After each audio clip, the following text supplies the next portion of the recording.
Normalement, je ne devrais pas être à cette tribune pour défendre une motion de rejet préalable.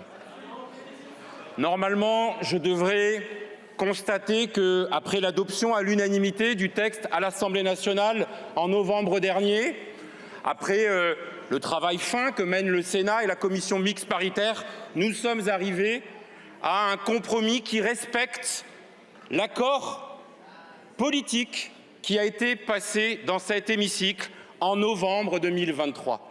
Et mon propos sera un peu solennel parce qu'il questionne et il interroge la manière dont nous faisons la loi, nous parlementaires, à partir d'une proposition de loi et dans la relation avec l'exécutif. Je ne devrais pas être là pour vous proposer de rejeter ce texte, non pas pour ce qu'il comporte, car c'est le fruit d'un compromis, certes insatisfaisant, mais la noblesse de la politique, c'est d'être capable de faire des compromis, mais de le rejeter parce que aujourd'hui le gouvernement s'assied, méprise, balaye du revers de la main l'accord politique qui a été passé ici. Quel est cet accord politique? C'était celui qui était porté, et je veux saluer Annie Vidal et Laurence Cristol, quand elles nous disaient « Cette proposition de loi est une brique, une première étape pour améliorer l'accompagnement des personnes âgées dans notre société ». Elles l'ont fait parce que Emmanuel Macron avait promis fin 2018 une loi grand âge pour la fin 2019. Elle n'est pas venue. Et donc elles se sont dit « Mettons le pied dans la porte et voyons si on arrive à construire quelque chose ». Mais immédiatement, nous, parlementaires souverains, nous avons décidé, c'était en avril 2023, d'adopter à l'unanimité un amendement qui disait une chose simple. OK pour tout le reste de la loi, mais nous voulons une loi de programmation pour le grand âge qui soit votée par ce Parlement. Et ce compromis politique et cet accord politique, il a été conforté et confirmé dans cette enceinte sacrée de la démocratie qu'est l'hémicycle par la Première ministre Elisabeth Borne. C'était en novembre 2023, au moment de l'adoption. Elisabeth Borne a confirmé un article qui figure dans la loi qu'on vous propose d'adopter aujourd'hui. Que dit cet article? Qu'il doit y avoir une loi de programmation votée avant le 31 décembre 2024. Elisabeth Borne a pris cet engagement.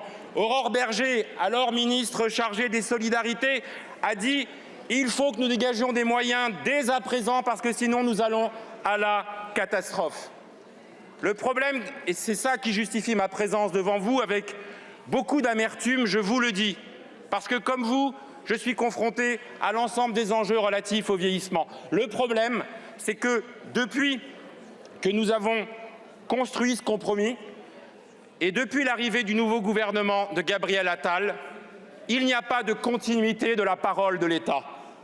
Et quand un gouvernement s'exprime devant nous, prend l'engagement de faire une loi sur le grand âge, indique un calendrier et une méthode, la co-construction de cette loi pendant le premier semestre 2024 et son adoption à la fin de l'année, et que depuis, ni Gabriel Attal, ni Catherine Vautrin, ni Fadila Khattabi, et encore à l'instant, Madame la Ministre, vous nous dites nous allons en tirer toutes les conséquences législatives. Mais vous voyez le caractère ubuesque de la situation dans laquelle vous êtes. Vous nous demandez d'adopter un texte dans lequel il y a un article qui prévoit noir sur blanc une loi proposée par vous-même avant le 31 décembre 2024. Et vous n'en dites pas un mot, vous n'en dites plus un mot. Et ce faisant, non seulement vous affichez un mépris. Non seulement vous affichez un mépris pour ce Parlement, vous nous avez bassiné, pardonnez-moi l'expression, sur la nécessité de chercher des terrains de co-construction parlementaire, si possible transpartisan. Vous en avez un qui vous est livré clé en main.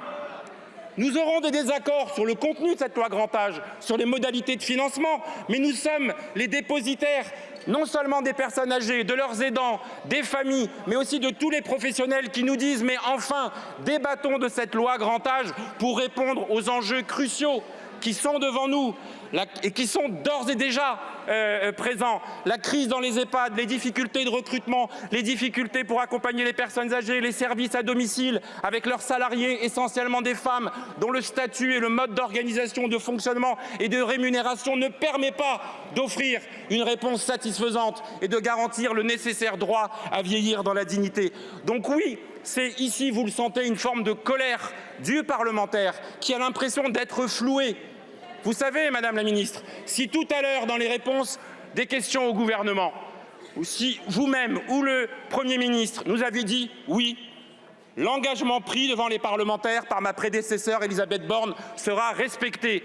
Oui, le calendrier qui figure dans la loi sera respecté. S'il nous avait dit cela, Madame la Ministre, j'aurais retiré ma motion de rejet. Et j'aurais voté avec d'autres ce texte parce qu'il était le fruit d'un équilibre. Au lieu de ça, vous nous dites à l'instant, chère Annie Vidal, oh là là, si vous ne votez pas, c'est que vous n'aimez pas les personnes âgées. Vous voulez activer le ressort de la culpabilité. Vous voulez nous stigmatiser alors que c'est vous-même qui, à l'instant, qu'est-ce que vous êtes en train de faire? Vous nous dites, ce sera cette loi pour solde de tout compte. Voilà, contentez-vous de cette disposition. Chacune des mesures qui y figurent, prises individuellement, est intéressante, mais elles sont toutes tellement en décalage avec l'ampleur des besoins qui sont devant nous.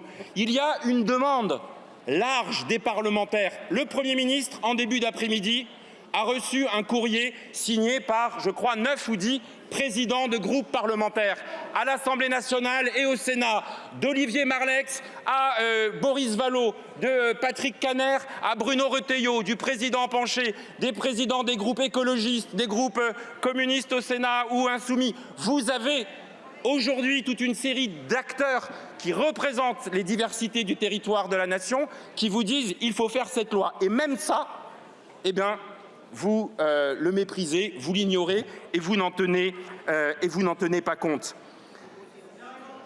Cette loi, bien vieillir, n'est donc pas à la hauteur des enjeux. D'ailleurs, je l'illustrerai que par une seule chose pour laquelle, et de manière assez étonnante, je vous le dis devant vous tous, au moment où nous avons adopté la loi, c'est la tradition, puisque c'est une PPL, le gouvernement a levé le gage. Le gouvernement a levé le gage.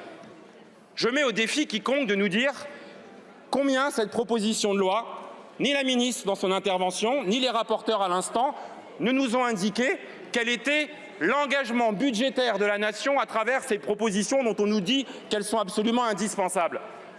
Je me suis livré avec d'autres à un chiffrage forcément un peu plus approximatif qu'il ne pourrait être fait par les services de l'État. Nous en sommes à quelques centaines de millions d'euros, 250, 300, peut-être 400 millions d'euros.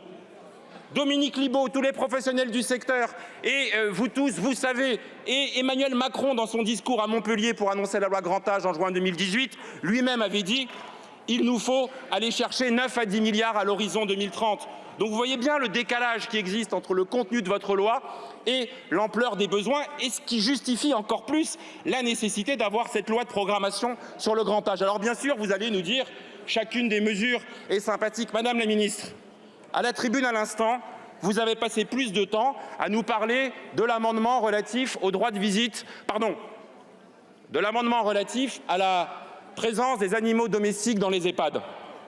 Vous en avez beaucoup parlé. C'est normal, vous communiquez beaucoup dessus. Comme si faire venir des chiens et des chats dans les EHPAD allait régler le principal problème des EHPAD. Ce n'est pas de chiens et de chats dont on a besoin dans les EHPAD, c'est d'infirmières et d'aides-soignantes, bon sang.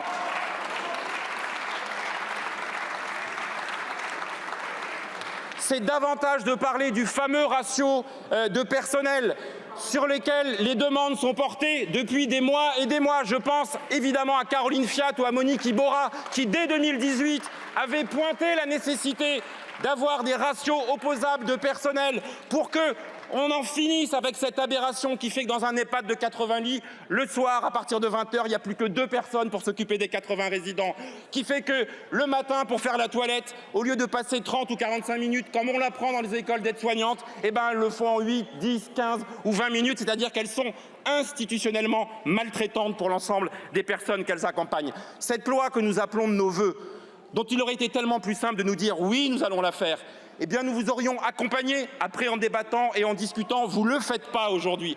C'est non seulement une faute politique, c'est non seulement un mépris pour le Parlement. Et ce que je vous propose à l'instant, c'est de rejeter ce texte, de reprendre l'ensemble des articles qui sont là, sur lesquels nous sommes d'accord, et de les remettre tels quels dans la future loi grand âge. C'est comme ça qu'on sera utile pour les Français. Je vous remercie.